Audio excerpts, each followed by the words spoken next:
Salut les stratoniens, salut à tous, j'espère que vous allez bien. On est parti aujourd'hui pour une nouvelle vidéo d'analyse technique sur les cryptos. On va parler aussi un petit peu de Forex avec les pop firms. Je vais vous expliquer un petit peu comment ça fonctionne si ça vous intéresse. Et ensuite, on ira voir aussi un petit peu de IMO. Mais voilà, en grosse partie, on parlera du Bitcoin, de l'Ethereum, total des crypto-monnaies, etc. On fera un petit tour un petit peu général. On est quand même sur une zone très intéressante, donc je pense que ça vaut la peine de s'y intéresser. Et puis voilà, pour les lags que j'avais sur TradingView, j'ai trouvé la solution. Il fallait juste que j'aille sur Safari et que j'ouvre TradingView depuis Safari. Et là, ça lag plus du tout. Je ne sais pas pourquoi, mais je pense que peut-être il y a plus de données qui partent avec Safari, ou je sais pas, mon ordi tourne mieux avec Safari, ce qui est un peu normal vu que c'est un Mac. Mais voilà, si jamais vous avez des lags, n'hésitez pas à ouvrir depuis Safari, vous en aurez plus du tout. Et aussi pour le son, je crois que ça va le son, mais j'ai quand même commandé des petites mousses pour insonoriser cette pièce qui résonne un petit peu. Donc voilà, ça va s'améliorer de mieux en mieux. J'espère que ça vous plaît toujours mon contenu. Je vais me donner à fond. J'oublie pas le copy trading. Dès que je vois une opportunité, bien évidemment, je vais sauter dessus. On fera aussi un petit débrief avec ce copy trading pour vous dire qu'on recommence, etc. Comme d'hab. Et puis voilà. Sur ce, je vous souhaite à tous une excellente vidéo. On est tout de suite parti. Crypto, million. Crypto, million. Avant toute chose, petit du coup parenthèse sur IMO, on vient de faire donc le buy and burn pour août. On a l'achat et la destruction qui sont juste ici. On va faire un petit tour sur la charte pour vous montrer. Donc en gros, on a eu cette petite redescente ici avec l'Ethereum. Bref, ça descend un petit peu et on a 2-3 personnes qui vendent. Il n'y a aucun problème. Ce qui est assez intéressant ici, c'est qu'on est de nouveau dans la zone ici des 0,68, donc même de toute cette hausse ici qui est assez intéressant finalement. On est pile poil sur la zone 0,68. Et si on tire le Fibo juste par rapport à cette dernière hausse, on est sur la zone des 0,786. Donc ça, c'est intéressant pour les gens qui veulent faire du DCA sur des zones à chaque fois assez intéressantes. On est dessus.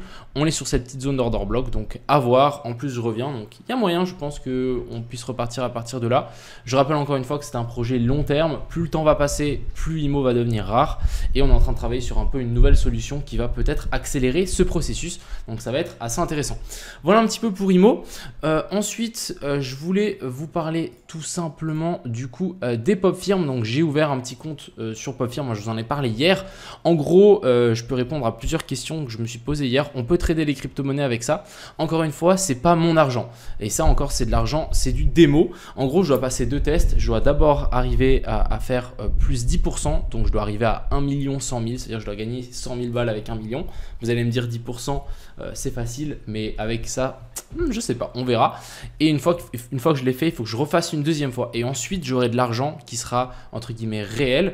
Et bien évidemment, il y a des restrictions. Je n'ai pas le droit de perdre plus de 5% une journée, plus de 10% au total en fonction de où je suis. Mais techniquement, avec ça, on peut gagner genre quand même pas mal gros une fois que on a réussi ces challenges. Donc il faut que je réussisse ça. C'est assez compliqué, on va pas se mentir, mais je pense que tout est faisable. Donc on va tryhard tout ça. Et du coup, ça c'est mon bureau actuel, hein, c'est où je suis. Ça résonne un petit peu malheureusement. Voilà un petit peu. On va directement passer sur le BTC, sur le vif du sujet. Je pense que c'est le plus important et c'est ce qui nous intéresse à tous. Donc pour le moment, il ne s'est pas passé grand chose depuis hier. On est toujours en train de latéraliser ici. On va faire juste quand même un petit débrief pour savoir où est-ce qu'on est. Donc en gros, ici, on est après ici donc cette structure haussière qui s'est matérialisée, c'est très bien. Ici on a eu un boss, donc un cos, excusez-moi, continuation de la structure qui est haussière. Donc pour moi ici on est toujours haussier et il n'y a pas de raison ici qu'on vienne rechercher ce plus bas là. Ce que je voudrais voir, c'est une potentielle redescente. On a une zone de fair value gap ici, on a une zone d'order block un peu plus bas, donc pourquoi pas redescendre ça et ensuite venir chercher ces zones hautes. Donc en haut ici on a la zone de fair value gap en monthly, je peux vous la montrer. En gros, on a tout ça, vous voyez, tout ça là, c'est une énorme zone de fair value gap. Et cette zone-là, à mon avis, on risque de taper dedans. Pourquoi pas ici juste toucher ça. Hop, on vient taper. Et ensuite, pourquoi pas corriger. Donc vraiment, au moins taper ici la zone des 32 000. En weekly, on a aussi la zone de fair value gap juste au-dessus, à pile poil la zone des 34 230. Et on a du coup, bien évidemment, ce high ici qui est toujours là. Et du coup, à mon avis, on doit avoir 2-3 petits stop loss à venir récupérer juste ici sur la zone des 32 400. Donc il faut absolument à mon avis toucher ces zones là avant de potentiellement corriger. Donc en gros le plan c'est On peut très bien remonter un peu ici, hein, c'est pas grave. On redescend ici, on repump, on vient chercher toute cette zone-là. Et ensuite, ici, on corrige. Je pense qu'on peut même redescendre chercher ça, voir ça, sans trop de problèmes. Hein. Et ensuite, latéraliser et ensuite vouloir repartir. Et là, je pense qu'on aura un gros bottom bien matérialisé pour préparer pour le prochain bull run. Et encore une fois, je dis bull run avec des guillemets parce qu'on n'est pas sûr qu'il y en ait un autre, on verra avec le halving, bref. Donc voilà un petit peu, maintenant on va zoomer un petit peu sur ce BTC, je vais vous montrer les différentes options. Donc ici, comme on l'a vu hier, petite inversion de structure qui s'est matérialisée, très bien, et en théorie, ici ça devrait tenir. Ici on devrait tenir, on peut pourquoi pas chercher un dernier plus bas parce qu'on a laissé ici une zone d'équal low, mais ça serait de venir récupérer ces zones ici, donc ces stop loss qu'on a laissé là, on a 3 equal high. On récupère ça et ensuite on chute beaucoup plus bas et on vient récupérer pourquoi pas la zone d'order block qui se situe ici. Hein. Pour moi, la zone la plus intéressante à longue, si jamais ici on corrige, c'est en tout cas sous la zone des 50% de Fibonacci de cette dernière hausse et dans la zone d'order block qu'on a là, donc environ entre la zone des 27 000 et la zone des 26 200, ça pourrait être notre zone de longue. Donc techniquement maintenant, ce qui serait assez intéressant et ce que j'attends, c'est soit on vient récupérer encore un dernier plus bas ici, et là j'essaierai de tenter un long si vraiment on a vraiment une réintégration du plus bas avec un pullback. Là, je pense qu'on peut tenter un truc pour essayer de target ce plus haut là, voir ces plus hauts là. Et ensuite, une fois qu'on est là-haut, on essaiera de tenter un short pour bien évidemment target ce plus bas là, voir la grosse zone de fair value gap qu'on a laissé ici. Voilà un petit peu le plan pour le BTC, relativement simple, je dirais. Maintenant, on va patienter, tout simplement. Le Bitcoin est très lent en ce moment, donc c'est un peu chiant. Ensuite ici du côté de l'Ethereum, plus ou moins le même scénario que le BTC, sauf qu'ici on n'a pas d'inversion de structure. Donc en fait ici on n'a pas de boss, on n'a rien. Donc si on est d'accord que si le Bitcoin pump, bah, l'Ethereum devrait pumper aussi. Donc pourquoi pas aussi tenter un long si jamais on a une potentielle opportunité sur le BTC. Et là, ce qui est encore plus intéressant, c'est qu'on a vraiment cette trendline ici qui matérialise bien toutes les liquidités. Regardez-moi tous les highs qu'on a laissés ici. On en a plein et du coup, je peux vous dire que là, on doit avoir une belle poche de stop loss bearish. Donc, il faudra les récupérer à un moment ou à un autre. Ce qui serait très intéressant, c'est faire un truc comme ceci. Ça serait vraiment le top. Voilà un petit peu pour l'Ethereum, mais ça devrait suivre un peu le Bitcoin. Et si vraiment si on rentre sur le Bitcoin, je pense qu'on peut aussi rentrer sur l'Ethereum. Après, c'est sûr que l'Ethereum est quand même un peu moins bullish que le BTC, étant donné que là, on n'arrive pas à faire un nouveau plus haut alors que le Bitcoin, il a réussi. Du côté du total, donc total c'est quoi? C'est toutes les crypto-monnaies ensemble. On a quelque chose d'assez intéressant. On est venu récupérer malheureusement ces highs là. On est venu chercher donc la zone d'order block et la zone de fair value gap qu'on avait laissé là. Très bien. Mais là, je pense qu'on risque de corriger un petit peu. Je pense qu'on peut vraiment corriger tout ce mouvement. Donc pourquoi pas venir récupérer la zone ici d'order block, la zone d'OTE qu'on a laissée. On a une petite zone d'order block ici. Et en plus, à mon avis, on doit avoir des liquidités ici en dessous. Donc ce qui serait assez intéressant, c'est de faire un truc comme ceci. Pourquoi pas pousser, bien évidemment, et du coup récupérer l'equal high qu'on aura laissé là. Et ensuite recorriger, venir chercher ça, voir ça, et ensuite vouloir vraiment repartir. Ça ferait énormément de sens à mon avis. Voilà un petit peu donc pour les grosses Bitcoin, Ethereum, etc. On va aller voir le Ape. Donc le Ape, on est venu chercher un nouveau plus bas. Et là, on est en train de matérialiser des petites divergences haussières. Pas grand chose. Mais voilà, hein, ici, on le voit bien. C'est un marché baissier, donc ça ne sert à rien de tenter des longues encore. On n'a pas d'inversion structure. On n'a rien du tout. Même ici, hein, on n'avait pas d'inversion structure. On a juste formé un joli petit W des familles. Et tous les noobs, à mon avis, ils sont longues ici pour ensuite se faire rect. Donc faites attention avec ces zones de W. Hein, c'est souvent pas un bottom. Donc là, on a eu ça. À part si c'est vraiment long, en fait. C'est une question de proportion. Si vraiment on a quelque chose de super gigantesque, là oui, mais là vraiment rien à voir. On a vraiment plutôt une AVC. Mais du coup ici on continue cette correction ici vers le bas. Je pense qu'il faut absolument, si vraiment vous voulez longue, attendre une vraie confirmation. Donc vraiment un boss qui se matérialise pour ensuite vouloir essayer de pousser. Mais sinon, franchement, tenez-vous à l'écart. On a le SUI aussi qui continue cette potentielle chute. Hein. Je pense que le plus bas ici n'est pas du tout safe et qu'on viendra le récupérer à un moment ou un autre. Ici, on a le Solana. Donc Solana assez intéressant. Je vais vous dessiner juste une zone qui est pour moi une zone clé.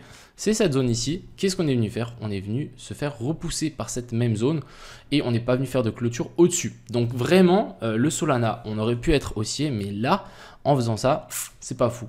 On est venu récupérer donc les highs qu'on a laissés là. très bien. Là, je pense qu'on peut commencer à corriger. Après, à voir. Parce que, ok, même si c'est pas très bullish, si on dézoome un petit peu, on a laissé une zone de fair value gap ici en 3 jours. Mais bon, je pense que c'est pas très intéressant. La zone de fair value gap ici a été cherchée en weekly. On est venu faire une jolie petite correction ici aussi en ABC. Donc pour moi, ça ferait quand même du sens qu'à un moment ici, on reparte. Mais du coup, maintenant, pourquoi pas essayer de trouver un long si on arrive sur des zones assez intéressantes. Donc je pense qu'on peut corriger tout ce mouvement ici qui a été fait de là à là. Venir rechercher donc notre zone d'OTE qu'on a laissé ici. Et je vais vous la noter. OTE, c'est tellement agréable d'avoir un trading view fluide. J'ai l'impression de revivre. C'est un truc de fou. Donc, pourquoi pas revenir rechercher cette zone d'OTE. Je pense qu'il y a moyen quand même qu'on arrive à push après ça. Affaire à suivre. Mais très intéressant. Ça sera vraiment la zone ici à surveiller. Si vraiment on lâche ça, je pense qu'il y a moyen qu'on vienne récupérer ce plus bas ici. Et qu'on vienne chercher la zone de fair value gap qu'on a laissé juste ici en dessous. Affaire à suivre. On a le Litecoin qui a eu son halving hier, si je me dis pas de bêtises. On est venu quand même faire un joli petit pump dans les derniers mois. Boum, on est venu récupérer ces sommets ici. Assez intéressant, on se fait rejeter. Donc déviation au-dessus de l'énorme zone ici de résistance. On réintègre. Et du coup, je pense qu'on peut venir chercher cette zone OTE. Surtout qu'on a laissé énormément de stop loss ici. On a une grosse poche de liquidité. Donc, ça ferait énormément de sens de venir récupérer ça. Et ensuite, de vouloir essayer de repousser. Mais ce qui est clair et net, c'est que vraiment, on est en train de faire des énormes zones de consolidation. Et qu'à un moment ou à un autre, quand ça voudra partir, ça risque de partir assez fort. Donc, pour moi, c'est une belle zone d'accumulation. Encore une fois, pour les gens qui ont de l'argent, vous faites du DCA, etc. Je pense que vous faites tout juste pour les années à venir. Vous faites vraiment tout juste. On est clairement dans cette zone. Les gens, ils se demandent est-ce qu'on n'aurait pas, par exemple, crypto 2.0 tellement c'est chiant et tellement j'ai l'impression que les cryptos sont morts. Même moi, vous voyez, je vais voir le Forex. Donc, je pense que c'est un bon indicateur.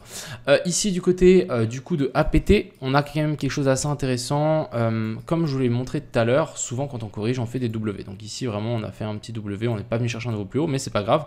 Et ensuite, on a chuté. Ici, on a fait la même chose. Tac, tac. Et ensuite, on a chuté. Donc, est-ce qu'on ferait pas la même chose ici? Un truc comme ceci. On vient chercher un petit peu plus haut. Donc, pourquoi pas récupérer ces highs là. Et ensuite, on redescend un petit peu plus bas.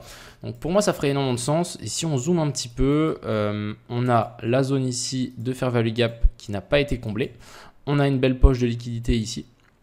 Tout ça là, c'est encore intact. Donc pour moi, je verrais bien un truc qui redescend jusque là. Et ensuite, on arrive à push jusqu'ici en haut.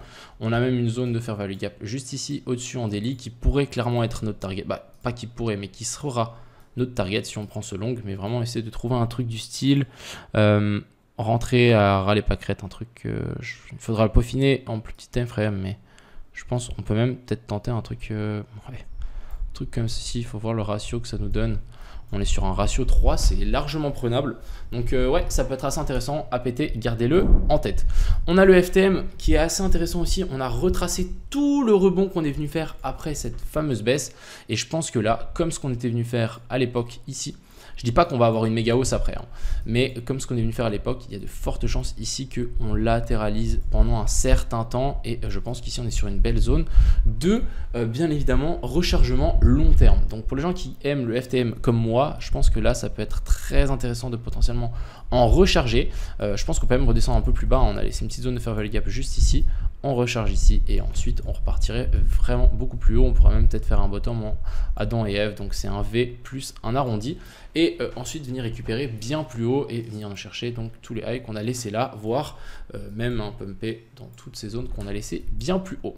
Voilà un petit peu ce que je voulais dire. On va finir par analyser Euro-USD, alors il est là, Euro-USD, je vais vous montrer la petite position que j'ai prise tout à l'heure qui s'est finie en break-even. Donc je vous explique un petit peu mon raisonnement. En gros ici, on a du coup l'Euro-USD qui est plutôt bullish. Vraiment, on fait un peu de Forex parce que je pense que ça peut être intéressant pour plusieurs personnes. On est vraiment sur une structure à mon avis plutôt haussière. On fait des plus bas toujours plus haut et des sommets toujours plus haut aussi. On vient rechercher donc ici, on a cette petite zone de fair value gap que j'ai notée ici. Fair value gap en daily, on est venu la taper, donc ça c'est plutôt pas mal. Et si on zoome un petit peu dessus, qu'est-ce qu'on a eu? On a eu une petite première recherche de liquidité, deuxième recherche de liquidité ici. Et ensuite, j'ai zoomé simplement et j'ai vu qu'ici on a une petite inversion de structure. Donc ici on a notre boss et ici on a notre cos. Je me suis dit ok, on va essayer de long ici, on a une petite zone de fair value gap, go tenter de long ici. Malheureusement, bah moi j'ai long là, j'ai remis, quand j'ai vu que c'était parti, j'ai mis mon stop loss à break-even, du coup je me suis fait sortir. Aucun regret par rapport à ça, mais je pense que on est quand même sur quelque chose d'assez intéressant. Ça aurait pu partir et on aurait pu du coup venir chercher simplement la zone d'équal high qu'on a laissé là, qui est plutôt obvious. Ça, on a vraiment à mon avis des stop loss qui sont placés ici. Par contre, pour le moment, qu'est-ce qu'on est venu faire? On est venu juste récupérer ça. On n'est pas venu récupérer ça, donc je pense que en fait le trade est toujours valide. On verra comment ça se passe. Je vous ferai une update demain, mais voilà, on est sur quelque chose d'assez intéressant. Je vais tenter de faire 2-3 trucs avec le forex si je vois des super setups. Voilà, ça c'est un peu les alts que je trade. Donc on a pas les alts, les devises que je trade. On a euro USD, USD JPI, GBP USDT, USD. AUD-USD, Euro-USD, Euro-CAD, putain j'ai pas l'habitude, hein, à chaque fois je veux dire USDT et USD, CHF, voilà un petit peu, c'est à mon avis les plus grosses, celles où il y a le plus de volume, etc. Donc ça sert à rien d'aller s'éparpiller un peu partout, je pense que même normalement une seule devise devrait suffire pour trader largement. Voilà un petit peu ce que j'avais à dire, j'espère que cette vidéo vous a plu. On va continuer comme ça. Dites-moi si vous avez des améliorations, dites-moi s'il y a des choses que vous voulez que je check, que j'en parle, etc. C'est avec grand plaisir. Et puis voilà. Sur ce, je vous souhaite à tous une excellente soirée. C'était Crypto Millions. Ciao.